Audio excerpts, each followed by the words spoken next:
주말 사이에 쿠웨이트가 타격을 받았습니다. 석유시설, 전력시설, 정부 청사까지 이란 드론에 동시에 타격을 받은 건데요.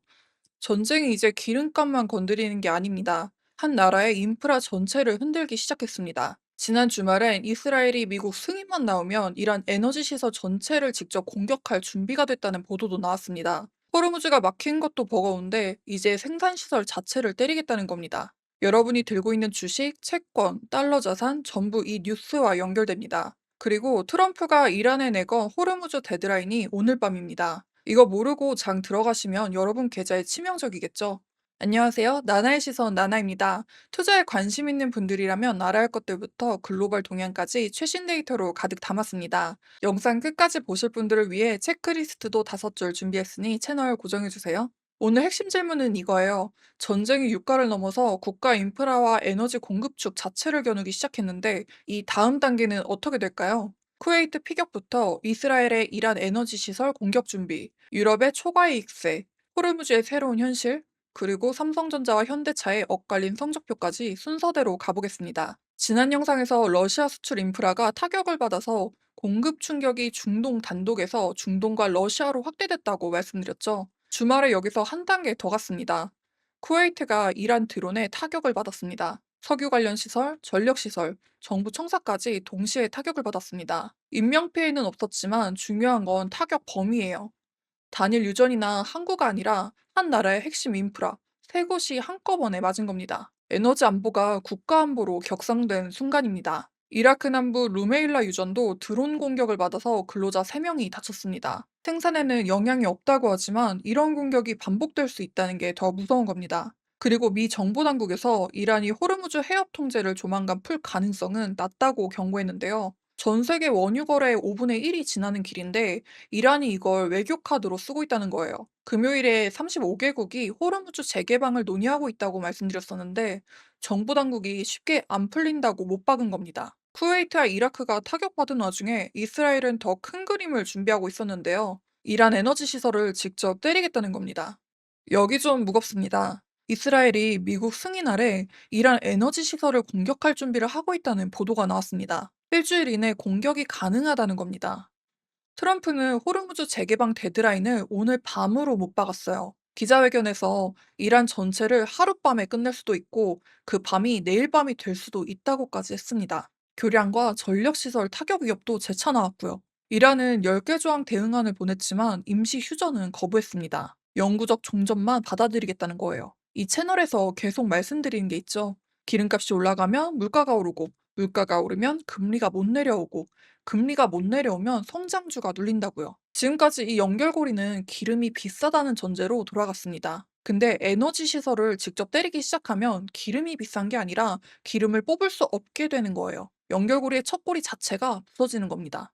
어제 제스레드에 대한항공과 아시아나에서 띄운 공지사항을 말씀드렸었는데요. 국내선 유류할증료를 5월 1일부터 인상한다는 내용이었는데 기존 유류할증료에서 440% 인상입니다. 국내선만 해당돼요. 국제선은 어떻게 될지 감도 안 오는 상황이고요. 더불어 러시아에서는 엄청난 움직임이 있었습니다. 이란 부쉐로 원전에서 인력 198명을 추가로 철수시켰습니다. 원전 안전 리스크가 올라가고 있다는 뜻입니다. 전쟁이 원유를 넘어서 원전까지 건드리기 시작하면 에너지 위기의 차원이 달라집니다. 이거 하나만 기억하세요. 지금까지 유가 위험 프리미엄은 호르무즈가 막혀서였어요. 그런데 이란 에너지 시설 공격이 진짜로 실행되면 막힌 것뿐만이 아니라 생산 자체가 줄어드는 것으로 바뀝니다. 이거는 완전히 다른 단계인데요. 호르무즈가 열리면 뭐합니까? 생산 자체가 줄어들면 기름값은 안 내려오는데요. 전쟁 리스크가 이렇게 올라가는 동안 실물 경제 데이터도 나왔습니다. 미국 고용 지표를 보면 겉과 속이 완전히 다르다는 것을 알 수 있는데요. 미국 3월 비농업 고용이 17만 8천 개 늘었습니다. 시장 예상보다 훨씬 강했습니다. 실업률은 4.3%였어요. 숫자만 보면 미국 경제 잘 버티고 있네? 라고 생각하실 수 있습니다. 그런데 속을 열어다 보면 아예 다른 상황인데요. 노동시장에서 사람이 빠지고 있는 거예요. 경제 활동 인구가 39만 6천 명이나 줄었습니다. 실업률이 낮아 보이는 건 일자리가 늘어서가 아니라 구직 자체를 포기한 사람이 늘었기 때문이에요. 임금 상승률은 3.5%인데 물가는 그보다 더 빠르게 오르는 상황입니다. 번 돈으로 살 수 있는 게 줄어들고 있다는 뜻이에요. 이번 주에 미국 소비자 물가 지수가 나와요. 월간 0.9% 상승이 예상되고 있습니다. 휘발유가 갤런당 4달러를 넘은 상태에서 나오는 숫자예요. 고용은 겉으로는 버텼는데 물가는 오르고 있습니다. 이 조합이면 연준이 금리를 내릴 여지는 더 줄어듭니다. 성장주를 들고 기다리는 분들한테는 이 구간이 제일 길게 느껴질 거고요. 미국이 이 상태인데 유럽은 한 단계 더 나아갔습니다. 금요일에 독일 화학업이 전면 충격을 맞았고 EU가 배급까지 검토한다고 말씀을 드렸었는데 주말 사이에 정책이 구체화되기 시작했어요. 독일, 이탈리아, 스페인, 포르투갈, 오스트리아 5개국이 EU 차원에서 에너지 기업 초과 이익세를 요구했습니다. 2월 말 이후 유럽 에너지 가격이 70% 넘게 올랐고 디젤과 항공유 부족까지 겹쳤거든요. 에너지 기업이 벌어들인 초과이익을 세금으로 걷어서 시민 지원에 쓰겠다는 거예요. 금요일에 기름이 없을 수도 있다고 말씀드렸는데 오늘은 세금으로 대응하겠다로 넘어간 겁니다. 이탈리아 중앙은행은 올해 성장률을 0.6%로 내리고 물가를 2.6%로 올렸습니다. 성장은 내리고 물가는 올리는 조합. 이게 전형적인 스태그플레이션의 그림이에요. 쉽게 말하면 경기는 나빠지는데 물건값은 올라가는 거예요. 이탈리아 총리 멜로니는 직접 사우디, 카타르, 아랍에미리트를 순방하면서 에너지를 확보하려고 하고 있습니다. 카타르가 이탈리아 가스 수요의 약 10%를 차지하는데 6월 중순까지 LNG 화물 10건이 취소된 상태예요. 외교가 아니라 이젠 생존의 영역입니다. 호르무즈도 새로운 국면이 나왔는데요. 이란이 이라크는 호르무즈 제한에서 제외한다고 밝혔습니다. 필수 물자를 실은 선박에 한해서도 자국 항만 접근을 허용한다는 신호가 나왔는데 이란 당국과 사전 조율이 필요하다는 조건이 붙었어요. 이거는 호르무즈가 풀렸다가 아닙니다. 이란이 통제권을 쥔 채로 골라서만 열어주겠다는 거예요. 완전 봉쇄에서 차등 통제로 바뀐 거죠. 여기 하나 더. 미국 정부가 위성 이미지 회사 플래닛립스에 이란 전쟁 관련 이미지를 무기한 보류하라고 요청했습니다. 시장과 전문가들이 실제 피해 상황을 확인할 수 없게 된 거예요. 눈에 보이지 않는 건 더 무서운 법이죠. 피해가 얼마나 큰지 모르니까 시장은 최악을 가정할 수밖에 없습니다. 자, 그러면 다음으로 넘어가 보겠습니다.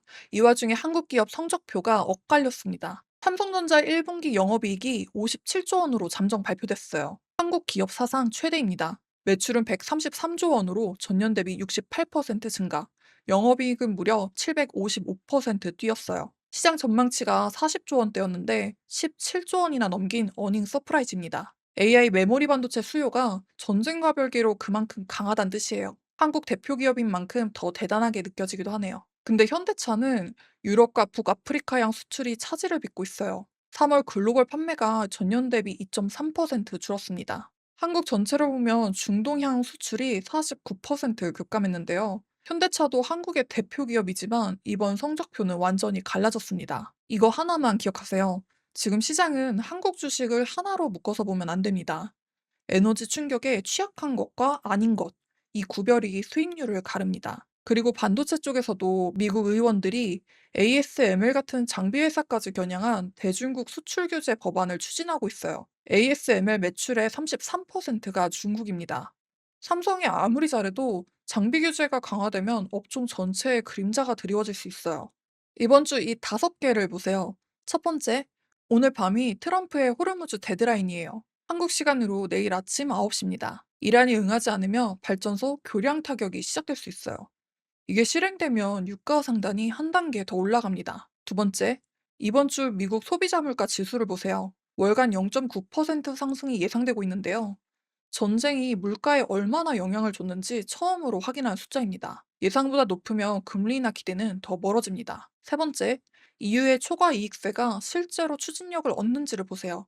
5개국이 요구했지만 EU 집행위의 반응이 핵심입니다. 이게 통과되면 유럽 에너지주의 정책 할인이 옵니다. 네 번째, 호르무즈의 차등 통제가 더 열리는지 더 닫히는지를 보세요. 이란이 이라크를 예외로 뒀지만 다른 나라도 열어주는지가 중요합니다. 선택적 통제가 확대되면 유가 프리미엄이 조금 빠질 수 있어요. 다섯 번째, 1분기 실적 시즌이 시작됩니다. 삼성전자가 57조 원 어닝 서프라이즈로 문을 열었어요. 다른 기업들도 전쟁 속에서 이 정도 실적을 낼 수 있는지가 핵심입니다. 특히 에너지 비용이 높은 업종부터 주목하세요. 주말 사이에 전쟁이 유가를 넘어서 국가 인프라를 겨누기 시작했죠. 쿠웨이트가 동시다발로 타격받았고 이스라엘은 이란 에너지 시설 공격을 준비하고 있습니다.